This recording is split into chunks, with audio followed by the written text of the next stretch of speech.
This segment is sponsored by Cannonball Insurance Solutions, home of the Medicare Wonder Woman.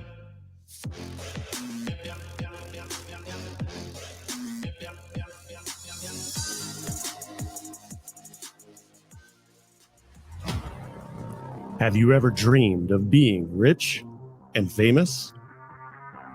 Maybe you've dreamed of following in the footsteps of Elon Musk or Jeff Bezos. Have you ever asked yourself what it took to get there? Well, join Rebecca Davis as she interviews the current rich and famous to discuss what steps were taken on their journeys. Welcome to Big Journeys, Small Steps.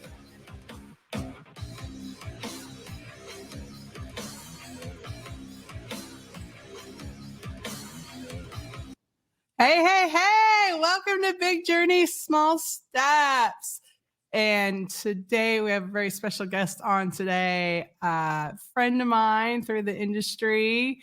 I'm getting to know him more and more every year, and him and his team and his company are doing big things. And I'm so excited to welcome Luke Acree with Reminder Media to Big Journey, Small Steps. How are you this morning? I am doing fantastic. Thank you for having me, Rebecca. Excited to be here. I am so excited. As you know, we utilize your magazine in our business, and we'll get more into that in a minute. But the whole point of this podcast is to take people on a journey, those pivoting moments of business to what got us to where we are today. But to do that, Luke, first we have to go back. And I was reading, you've been doing this for like over 20 years. Is that right? Yeah, it's pretty crazy. Yeah. So I'll kind of paint a picture for you. The story goes, so the company's Reminder Media. So that's the company I run today. Reminder Media was started by my uncle about 20 years ago. He was in the print space.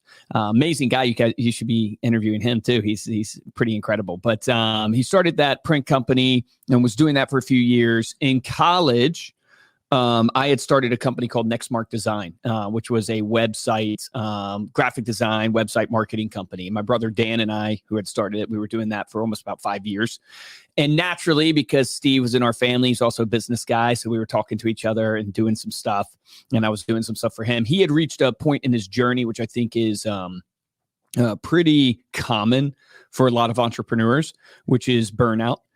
So you get to a place of burnout, right? The business is like a roller coaster. He wasn't sure what he was going to do, what he wanted to do. And he convinced myself and my brother Dan to join forces with him about almost 13 years ago now. And I tell people, man, God's blessed us. We had 30 employees basically at the time, and we've gone to 330 over the last 13 years. It's been kind of amazing growth.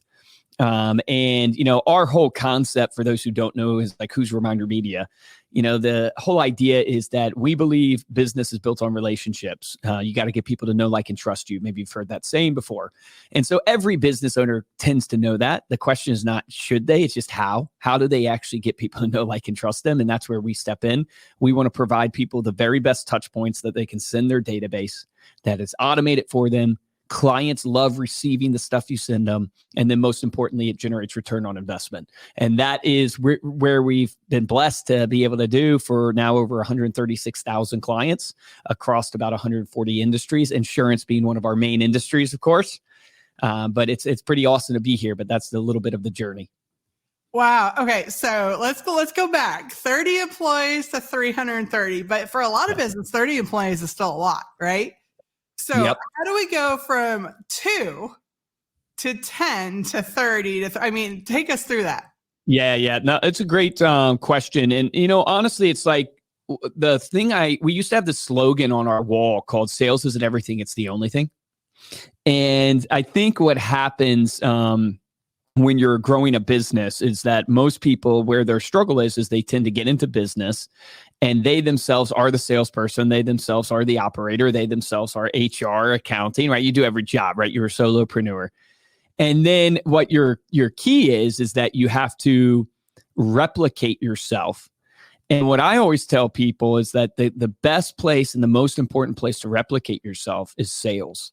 That's the first and most important place to replicate yourself, because once you have determined the sales process, the big shift is, how do I get others to do that? And in our early years as a company, the way we did it, because probably like a lot of you, we didn't have money to go and pay a ton of salaries. So we did something where we hired 1099s. So I'm sure you're familiar with the idea of a 1099. They're not really a full-time employee, but they do things for you, right? And you pay them. And so we ended up building a sales force. Our first sales force wasn't W-2 employees. It was 1099 salespeople that we basically convinced to go into real estate offices and present our product to real estate offices. So if I back up even before replicating yourself, it's really figuring out, and would be the challenge I would have to all the entrepreneurs listening to this, or all business people, is have you determined a sales process that is replicatable? Meaning, you're starting to sell and offer your value prop, which I'm assuming you know the value prop by now. But if we were going all the way back to the beginning, it'd be like, okay, you have a company, you figure out what your unique value proposition is, and then you start your brand to build upon that unique value prop. But you start selling and you start having success and you hit 6 figures, and then, you hit 7 figures, right? The question really then becomes, is the way I'm selling, do I do it the same every single time? And once you have a process that you do the same every single time, now you have the ability to hire others to do it. But what happens to a lot of talented people is they don't do the same thing every single time. They don't write down what their sales funnel is, what their sales process is. So case in point, we would go to a real estate office. We would give a presentation at a Tuesday sales meeting at a real estate office. We would then try to close them right there at the real estate office. So we were doing that and doing that and doing that. And then that translated to going, hey, could we get somebody in the state of Virginia, because we're in PA, to do this for the real estate offices in the state of Virginia? Same type of concept. Book the meeting on a Tuesday, go in on the Tuesday, give a 10-minute presentation. At the end of the 10-minute here's the presentation you give, here's how you close. And that started working. We ended up getting up to about, I guess the highest we had was maybe like 110 1099s all across the United States. So you just said something really interesting, and I can 100% relate. So talented salespeople are salespeople naturally. And so many of the times they don't do the same thing twice, right? So when you're looking for salespeople, if you're trying to build a sales force, what do you go after then? Do you go after somebody that's talented and can pivot? Or do you go after somebody that ultimately can learn and follow a script? What do you think you have better luck with? So I wish I knew the secret to hiring salespeople. I've hired so many, and I've gotten some unicorns, as they call them. But, right now we have about 170, I guess, salespeople on the phones and stuff like that. Here's what I look for in an interview. I look for really 4 different things. One thing is I look for is energy. Because in our sales specifically, but I think all sales, you need to have people that bring an energy to a call, an energy to a presentation, to a room. When they walk in, everybody knows them. They walk in and they just light up the room. You just want to be around them. And you can tell that how in an interview? Well, you can tell a lot of times by the way they look at you, the smile that they have, the way they're talking from a tone and inflection standpoint. They might be fidgeting in their chair, right? They might look like they have ADHD, but they have energy about them. And energy causes movement. And movement is what you need for people to actually purchase something. So I look for energy. It's one thing I look for. Most important is I look for what I call sales acumen, or you might call it communication skills. So what I have found with good salespeople is they can carry a conversation. They are quick-witted. This is important. Mm-hmm. They're able to respond with, if you give them an objection, they're able to think on their feet. They're able to carry a conversation and not bore you. So what's an interview question I ask? Hey, walk me through your journey. Walk me through your story here. Why you've done the jobs you've done, why you went to the school you went to. If they can't keep me hooked in just even how they describe their own life, well, I know, I'm going to have to teach this person some basic skills of the art of communication, which can be done because nobody's born exactly a salesperson. You're kind of nurtured into it for the most part and then trained. But I would rather take somebody who has some natural inclinations of storytelling. So the third thing I look for, and I know I'm long-winded here, so sorry, but the third thing I look for is motivation. So this is one that is so hard to test for. I still haven't really been able to figure out how to do it exactly from a data standpoint, but I need to know that Rebecca Davis has a hunger within her that I don't have to motivate. I will motivate her, but she motivates herself. Right. And this is why I love hiring salespeople that have kids. This is why I love hiring salespeople that have responsibility, because they have a natural motivation to keep them in tune. And I even tell my salespeople, put a picture of your kid on your computer screen right there. So when you don't want to dial, you just look at your kid and go, I'm not going to go home and tell them I wasn't willing to work hard to not close them a deal so they could have what they wanted in life. And so I look for that hunger and motivation to overcome adversity. And the last but not least, I didn't value this as much as I should have early on. And we ran into some pain points with it, but it was character. Your brand is a representation of you. The only thing you really truly carry with you is your reputation. And so it's worth its weight in gold. And so you have to hire people and bring people into your organization that believe in the vision and mission greater than themselves, and have a character where they don't lie, cheat, steal. They consider to put other people above themselves. And so those are really the 4 things I test for and look for when hiring salespeople. Of all the things that I could ask, I've really honed into, if they have those 4 things: energy, sales ability to talk, hunger to actually do the job, and they have good character. In all that mouthful, you just hit 4 of our 5 core values. Integrity, reputation, what's the 5th one I missed? Yeah. Right? So let's go back for a minute. So you had 110 1099s. Yep. And then something happened, right? You decided, okay, this is a real business. We're doing this. And you pivot. What do you pivot to from there? Yeah. So once we started getting sales going, the biggest pain point this organization still to this day ultimately faces, but has faced, is we would sign up 100 people to do the product, actually pay us, but only like 62 would actually follow through using the product. So they would sign up to have their magazine sent out, but then they would fall down in the process of getting onboarded because they didn't have a list prepared. They didn't know who they were going to send to, and delay. They didn't have a photo, a myriad of different things. And so I realized right then that, hey, you can have an incredible sales process, but you have to have an incredible onboarding process. And the key to onboarding people really well is to make it insanely easy so they don't have to use a lot of brain power to get it done, and to do it as quick as possible to the transaction. Like statistically, if we can get people within 48 hours on the phone call with our onboarding coach, our percentage of approval rate, which is what we call somebody who successfully sends out the product, is 91%. So like if we can get you within 48 hours talking to, so those type of things. So where the big pivot was going, in this buyer's journey, how do I get people to actually use the product? And there's a bunch of variations that come from that. But the main thing is that I kind of guiding light. How do I make it as convenient as possible?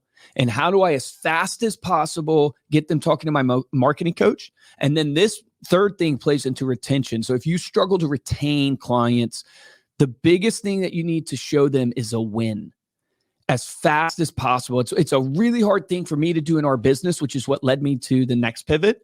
But is how fast can you show somebody a win from what they signed up for? Because the sooner you can show them a win, meaning maybe they get a compliment from the marketing piece that they sent out.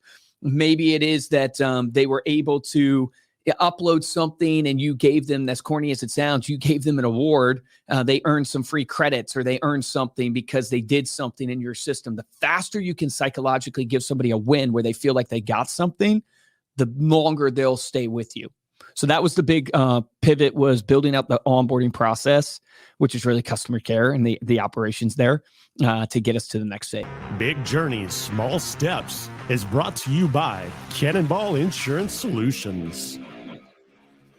KBI specializes in Medicare, individual, and family health insurance plans. They're licensed in 47 states and willing to find you the right plan for your budget and your needs. Give them a call at 254-918-5444 or check them out online at kbisolutionsllc.com. That is Cannonball Insurance Solutions with a K. All right, Luke. So we were talking about 1099s. and then your onboarding process. And then, so we got these Salesforce that are 1099s. We have this new great onboarding process that has launched people to actually using the product. They get their win. Then what? Yep. So then, kind of the natural progression of any client journey is we sold them, we onboarded them correctly. And then what happens? They start canceling, right? So, so not everybody, but there's a subset. And this is a valuable lesson that I've learned in my journey of growing businesses is that if you want to build something, you need to get in there and help build it. You could call it servant leadership. So it's like retention, for instance. So how did most of the departments around here get built? I just got in and started taking cancel calls and called myself the retention department and fielding all the people who wanted to cancel our product. And it taught me insanely valuable lessons of why people want to cancel, what they feel about the product. It's like so many people spend tens of thousands of dollars hiring consultants where your best consultant is your literal clients and nobody actually surveys them and talks to them to go, hey, think about it. Like if you wanted to understand what your brand was right now, go call your clients and ask them, hey, when you think of Rebecca Davis in my insurance company, what comes to mind? What do you think of? And what they tell you is actually what your brand is representing to them, right? So you don't have to hire consultants necessarily before you actually interview your best consultant, which is your client. So I'm on the phone taking cancel calls, which is a different art form of sales than an actual new prospect sale, and figured out that, wow, everybody loves our product. Even when people cancel, they're not canceling because they didn't like the product. They're canceling because, hey, I have a limited marketing budget. And instead of throwing $300-$400 into this magazine to hit my top 75, I need to take that $400 and hit 1,000 people because just of where I'm at in my business, I don't have unlimited funds. I just need to spread, my marketing budget out differently. So that led me to realize we have so much opportunity for growth by adding what I would call upselling or cross-selling or offering more value to clients. Pretty basic, but that led me down the road of going, hey, what naturally do people think they want when they have a printed magazine? Naturally, people want a digital magazine because they want to post it on their website. They want to send it through email. So that led me down the road of creating our digital suite of products, which was, okay, let me get in and say, talk to the clients, figure out how to save them. By saving them, realizing, hey, they want more value. What's the number one thing that is most obvious for value? They want the ability to send their magazine through email. They want the ability to post their magazine on social. So started creating those products. But this is a key point I would make is that the reason why Reminder Media is a multi-million-dollar company and we've had success in order to build these other products and go into these other industries was not because we knew this at the time. We were just blind to it. But I look back, it was one of the keys to our success. We did not deviate from what we were doing for literally like the first 15 years of this business. We sold printed magazines over and over and over again and became the number one company in the world doing this because there's not very many doing it. So it's not really a big thing to be proud of. I think many people miss that. Like they're so busy looking at all the shiny objects, they forget to keep the main thing.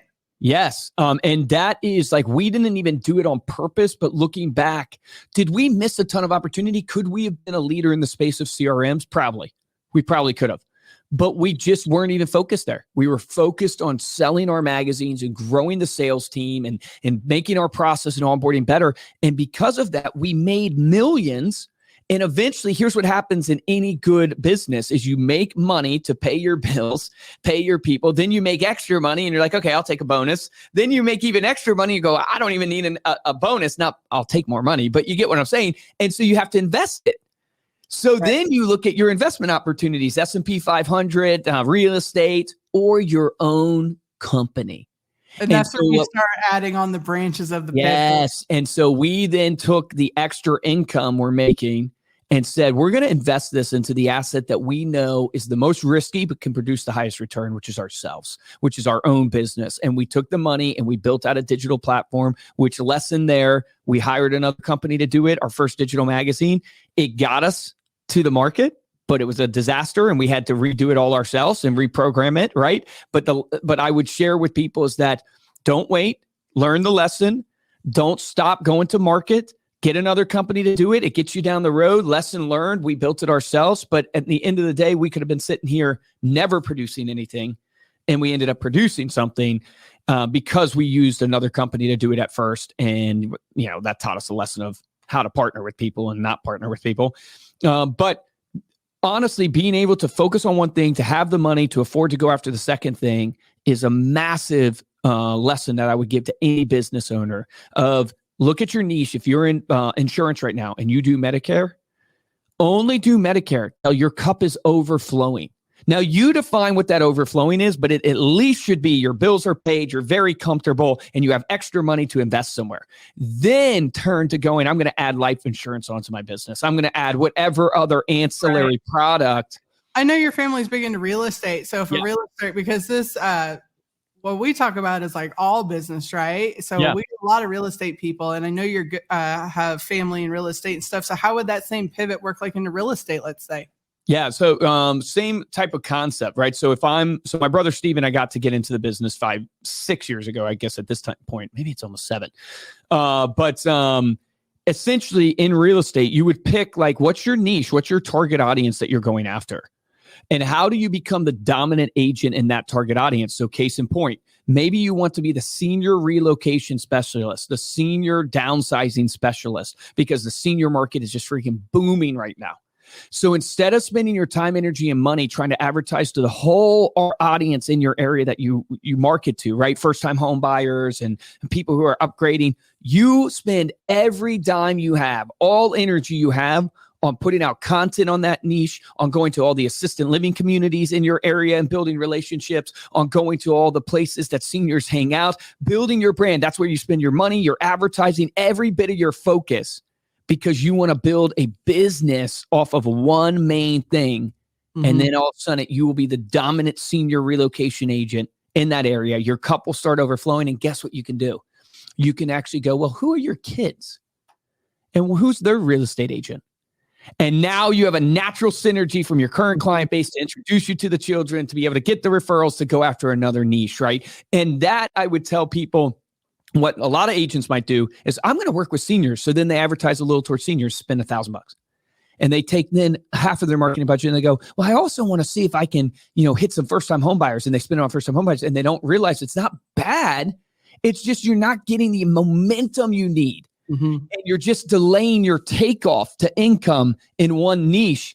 And just, it's hard because the blue ocean seems so blue and you just want to dive in, but that's fake money. That's not real. When someone says, I'm killing it in first time home buying, and you've been focused on seniors, don't get distracted and go, oh, I'm missing out on that money. No, that's not real money. You haven't put in execution yet. There's no real money over there. That's a fake idea. Focus where you're at. That is so good. Because even in our industry, trying to teach agents and stuff to like hyper focus on one thing. And then from there, you can branch out and add in and all the things. But you got to get really good at one thing first. Yes. You got to get known for something, right? And I think that's exactly what you're saying. Get good at one thing, get known for something, put all your eggs in that basket, go full throttle.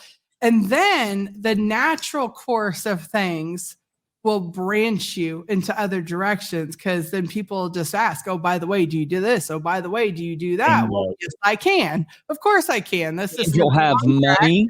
Yeah. You'll have money to actually hire other people to help you with those things. You'll have money to invest in those things. But if you spread yourself too thin, you'll get half results in everything because you're putting half effort into everything. Absolutely. It's fantastic. So looking back, this whole journey, you and a couple of guys, your uncle, first 30 employees, 1099 sales, the whole onboarding system, 330 employees now, your own digital content. Of those milestones in the journey, if you had to pick one that really, at the end of the day, sealed the deal, turned the corner, is what made Reminder Media today, which one was it? Ah, man.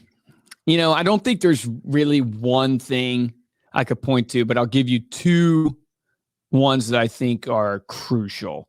One is when we started to shift to inside sales, which I didn't get to yet, but when we started to shift to inside sales and started to call people over the phone and build out the call center, that was a massive shift for us in our business of going, hey, we'll keep our 1099s. Now, when we got to the pandemic, we ended up shutting down all 1099s, so we don't even have them anymore. But shifting to inside sales, which allowed us to control the process even more. So 1099's problem is you can't control them. So that was a massive shift of being willing to do that. And most people, they are too scared to cold call. Now, I know maybe not in the insurance space, but in most companies, they do not have an aggressive outreach campaign happening in their business. They rely only on marketing. And that is a massive downside because marketing tends to be more billboard effect, brand effect, and that's a slow, long-term game. So we did both. And having, put it this way, having 170 people on the phones all day doing 200 dials a day, 4 hours of phone time, I can aim that machine gun at any industry. I can aim it at any campaign and get 15, 20,000 calls happening to an arena where most people can't do that. So if I introduce a new product, think about it. I can take 20,000 calls a day calling a campaign on that product, which is a huge advantage to our company that we have. So that was a huge one. And then the second, which I'll just wrap up with this, is going like, hey, look, when we figured out how to sell it, when we figured out how to onboard it, when we figured out that the value prop, we needed a little bit more products. People can't flow you if they don't know you, as Grant Cardone says. And we were a marketing company, not really marketing ourselves extremely well, which is very common in the marketing space. They market everybody else but themselves. I went all in on marketing ourselves. Well, that's an interesting topic right there. You're a marketing company that was not marketing yourself. How does that even happen, Luke? Yeah, it's because you're focused 100% of your time on just your clients and you're not realizing, hey, in order to build a brand, you have to apply what you like. How many times do people not walk the talk? You know what I mean? How many times do you can preach, but you're not living it? It's like the same thing was happening to us. And so I got all in on being the chief evangelist of Reminder Media for podcasting, for conferences, for you name it, content on social. And, this is where we started to really take off, was when we added this flywheel effect of we have a massive brand being built through content marketing and through conference marketing. And then we have a massive call center following up to all the leads. See, most people go to a conference, right? And they're signing up and they're trying to get people at the booth and they might follow up with some people. We're lucky because I can go to a conference, I can speak, or I can go, and I have a whole sales team that is going to follow up with every single lead, every single attendee even at that conference. Hey, just want to see if you were able to stop by our booth, all that. And that is a massive advantage to our business. So we do both inbound and outbound well, I think. Obviously, we could do it better, but we do it well. We could all do things better, right? But as I've learned through the years, done is better than perfect. Amen. So I actually utilized a magazine. I got one here. I just grabbed it so people can kind of see. I use the American Lifestyle one. That's great. My clients, it's a retention piece. We send it out to new prospects as well, in doctor's office, all kinds of things. But I love it. I've been using the magazine now like 3 years. Clients call, they enjoy it. It's actually a really well done magazine. For those of you that have never looked at it, it's a true, what I like to call a coffee table magazine, which ultimately I think is part of what makes it so desirable by the clients, because the only branding in it is your clients. There's no other commercial in the magazine except for the person giving the magazine away. So very little on commercial content, and what it is about the person actually sending it to them. So, and then it hangs around, because if you pick out strategy rides, your magazines, because in your portal, as you were talking about, you get to design it all. It's really great.